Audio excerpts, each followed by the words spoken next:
Okay, somebody asked this question on the blog. I enjoyed reading your fiction books from Dominion to Safely Home. Is there any plan to write another book of this genre, meaning fiction? Well, I actually did have a book before Dominion called Deadline, and I've had a couple of novels since Safely Home, one of which was Deception, which kind of followed Deadline and Dominion, though there was many years in between writing them. And it's the story of Ollie Chandler, who's the Viewpoint character. Also the novel Courageous, which was based on the screenplay for the movie Courageous. I actually did just finish a short fiction project that I believe is going to be named Eternity.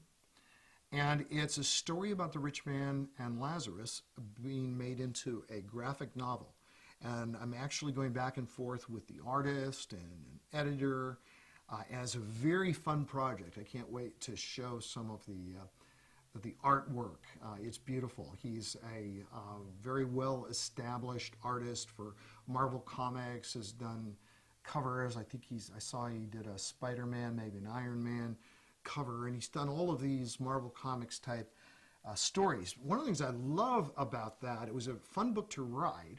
One of the things I love about it is that there's a whole demographic, it's called, that meaning people of a certain type who read graphic novels. And a lot of them are males, though a lot of females read the manga books and other things. But a lot of young males are not reading books in general, but they're reading these graphic novels, which are extended form comic books, basically.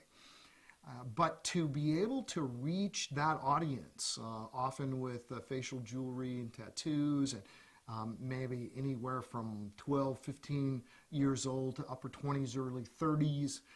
But I just love the idea of junior high, high school, college, and young people beyond being drawn to a very beautifully illustrated graphic novel that has the gospel. The rich man and Lazarus, that's a story Jesus told, but I'm elaborating on it, and it was very fun telling that story. Also, it's going to become the basis for, this is a very short form story because there's not that many words even in a graphic novel, but for the long haul, it's going to be my next big fiction project with Tyndale House. It might be called The Rich Man and Lazarus, might be called something else, but it's a story that's so powerful, and it was told by Jesus, and what I'm doing is developing and will, in the extended novel, develop far more than in the graphic novel.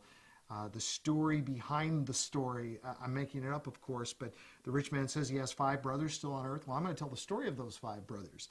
And Lazarus being brought to the gate every day to beg and would be grateful for any crumbs of food that fall. Well, I've got a servant in the household named Tobias who comes out and cares for Lazarus. I've got one of the brothers who comes to, or perhaps comes to faith in Christ while the other brothers are totally rejecting him. And I've got Jesus himself as a character walking through the streets of Jerusalem, teaching what he's teaching, performing miracles. So very fun project I've already done, and one that has set me up to write the full-length novel on The Rich Man and Lazarus in the future. So basically that's my plan. Don't know yet the schedule and timeline for that, but if you want to know all of the novels, most of which I didn't mention, go to our website and check them out.